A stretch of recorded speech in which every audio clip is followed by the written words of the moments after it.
A friend and colleague, Josh, got me these great socks the other day. Talk about buffalo culture. You know, I don't know if you've heard the story, but out on the plains, there's this unique area where cows and buffaloes reside together.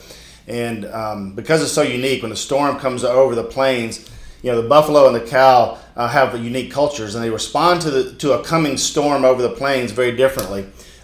Cows tend to run away from the storm, so when the storm comes across, they try to avoid it, and they run away from the storm, and they're trying to avoid this conflict of the storm coming their way.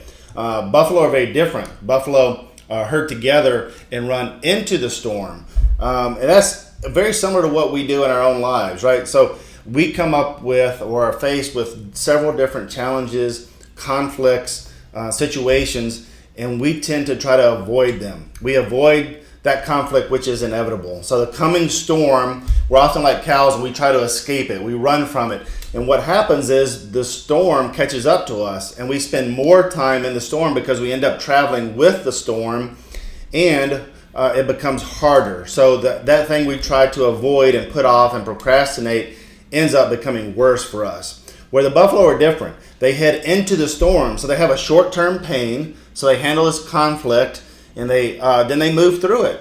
And they come out on the other side where the storm is past, and it's sunny, and it's beautiful. So this idea of short-term pain in order to achieve long-term gain is something pretty unique. And we do this in our everyday lives, whether it's working out, whether it's savings, whether it's our relationships.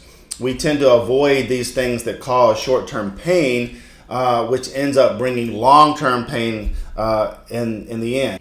So we have this pain paradox where we avoid the short-term pain, and it only turns out to be long-term pain. So imagine yourself 10 to 15 years from now, and you're not saving money like you should, you're not exercising, you're not eating right, you're not nurturing a relationship with your spouse, so you avoid all these things that create short-term pain. And imagine the suffering you'll have, 10, 15, 20 years from now. Then it's too late. What are you going to do about it then? Because you haven't put in the short-term pain to make it where you have a long-term success.